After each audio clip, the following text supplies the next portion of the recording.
Terveydenhoitaja Joyce Buckle työskentelee Haveen terveysasemalla Voltan alueen keskiosissa Ghanassa. Hän toimii yhteisöterveydenhoitajana perheterveydenhuollon yksikössä, joka on eräänlainen ghanalainen vastine suomalaiselle perhe- ja lastenneuvolalle.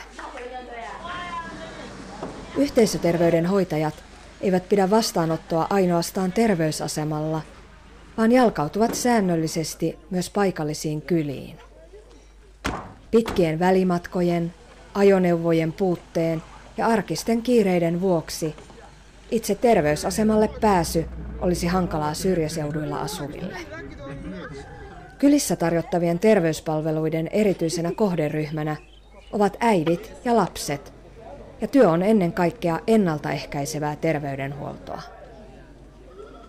Haveen terveysaseman vastuulla on kaikkiaan 11 kylää, joihin Joyce ja 2 muuta terveysaseman yhteisöterveydenhoitajaa pystyttävät vuorollaan vastaanottopisteensä. Kovaäänisen kutsu terveysaseman ajoneuvon katolta varmistaa, että kyläläiset havahtuvat liikkuvan klinikan vierailuun ja tietävät kokoontua tutulle vastaanottopaikalle. Auton vanavedessä paikalle alkaa vaeltaa äitejä eri puolilta kylää. Naiset auttavat ulkoilmavastaanoton pystyttämisessä ja käynnistämisessä. Pelkkä terveyspalveluiden saavutettavuus ei yksin riitä. Kyläläisten täytyy myös haluta käyttää palveluita. Ghanassa miestä pidetään yhä perheen päänä ja miehet tekevät pitkälti perhettä koskettavat päätökset. Siksi myös miesten tuki kylissä kiertävälle klinikalle on ensiarvoisen tärkeää.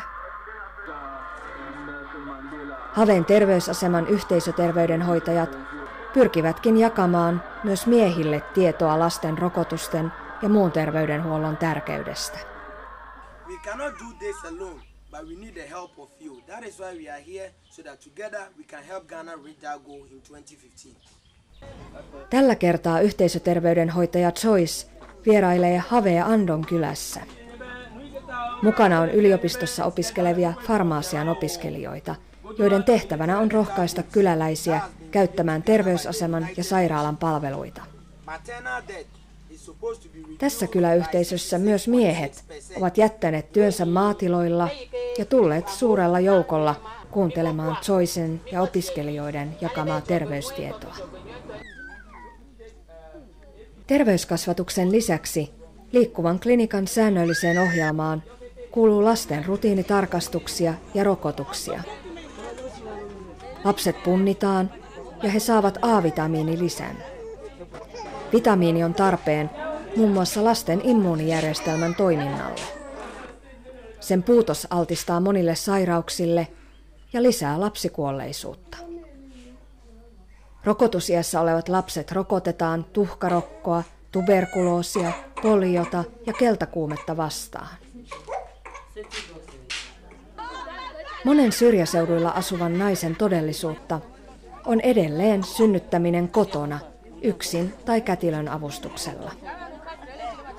Joyce auttaa lukutaidottomia äitejä muistelemaan lastensa tarkkaa syntymäpäivää, jotta terveyskortteihin saadaan oikeat tiedot lasten terveyden ja kasvun seurantaa varten. Joyce ja kollegat ovat tyytyväisiä siihen, että Haveen terveysasemalla on nykyään tarvittavat välineet ja resurssit säännöllistä kylissä kiertämistä varten. Tilanne ei ole suinkaan sama kaikilla Ghanan syrjäseuduilla. Monelta muulta terveysasemalta puuttuu kulkuneuvo, jolla liikkua kylissä, eikä kyliin välttämättä johda aina edes kunnollista tietä. Yhteisöterveydenhoitajat toivovatkin, että Ghanan hallitus ja terveysministeriö ottaisivat asiakseen varustaa kaikki syrjäseutujen terveysasemat ajoneuvoilla kyliin jalkautumisen mahdollistamiseksi. Tämä olisi yksinkertainen keino edistää äitien ja lasten terveyttä ja pienentää lapsikuolleisuutta.